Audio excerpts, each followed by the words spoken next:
Hey guys, welcome back to Trendy Gadget. Today we'll talk about why Cyberpunk 2077 isn't worth it on last-gen consoles. Let's head into it. Problems on last-gen consoles. It's an exceptional state of affairs. CD Projekt Red has publicly admitted that there are profound problems with the last-gen console versions of Cyberpunk 2077, that the scale of the technical problems faced by the old machines was underestimated, and that the game was released anyway. The firm talks about improving the last-gen experience and sorting out crashes, glitches, and bugs in both a public statement and an emergency investor call.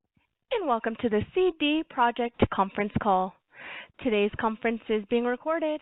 With another due within 7 days, a hotfix patch is already out, while more significant patches are due in January and February. After 3 delays, we as the management board were too focused on releasing the game, said CDPR Joint CEO Adam Kicinski. We underestimated the scale and complexity of the issues. We ignored the signals about the need for additional time to refine the game on the base last-gen consoles. It was the wrong approach and against our business philosophy. On top of that, during the campaign, we showed the game mostly on PCs.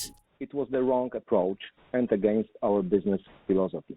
CDPR says its hope is that its efforts will let us rebuild the trust we have lost, but the process by which we ended up in this situation is astonishing, representing a failure in the entire process of validating that a console game is ready for launch. Typically, a game is completed and submitted to the platform holder's third-party departments, who test it against a range of strict criteria, sending the game back if it's not up to scratch. A game with this level of instability, especially in terms of the game actually crashing, would not normally get through certification, leaving aside the remarkably poor performance for a moment, yet Cyberpunk 2077 did. CDPR specifically relieved Microsoft and Sony of responsibility in the investor call, saying that it told the platform holders that the problems would be addressed. Game developer Rami Ismail goes into the certification process in some depth here, saying that waivers from the holders of the platform can be granted within the certification process to exempt games from certain tests. It's not unusual for games to try to reach the market with problems, but Cyberpunk 2077's are so obvious and so widespread that it may be necessary to review the system. The key to the problems. We've tested every console version of the game available at this point in time, but we're not going to claim to have any kind of definitive analysis, just one set of data points. Due to the sheer size of the game and the fact that it's available on so many different systems, experiences seem to differ from user to user, from system to system, but what is telling is that as soon as you enter Night City, the issues manifest. As soon as you hit that car, hit the road,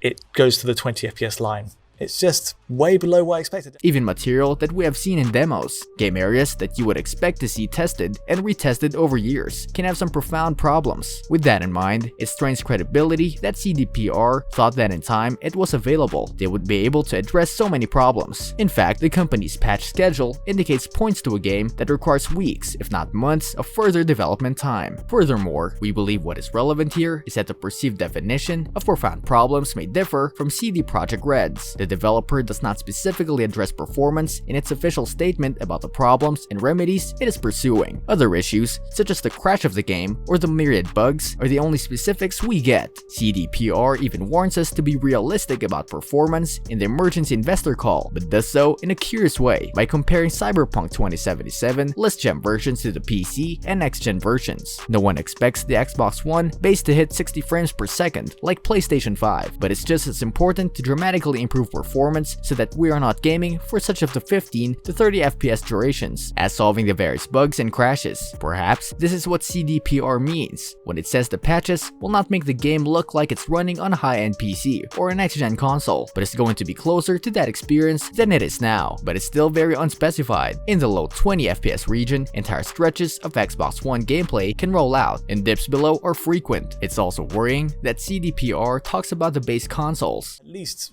a tighter lock than the Pro version, but it's not there. 30 FPS in indoor sections at least. Conclusion. So what are the problems facing the last-gen machines beyond the bugs, crashes, and glitches? All of what we've seen so far suggests bottlenecks on multiple fronts. The base Xbox One S is the weakest last-gen machine and has the most problems. Performance is even lower than the already poor PlayStation 4. Visual effects are more noticeably pared back. But overall, these points should make it clear why Cyberpunk 2077 overall just isn't worth buying if you're playing on the last-gen consoles. What do you think about Cyberpunk 2077? Do you agree that it isn't worth it on the last gen consoles? Let us know in the comment section. This brings us to the end of our video. I hope you enjoyed it, hit like if you did, and don't forget to subscribe to our channel so that you don't miss any of our videos in the future. Also, watch the 2 videos that are on your screen because I'm sure you'll love them. With that, I'll see you in the next video.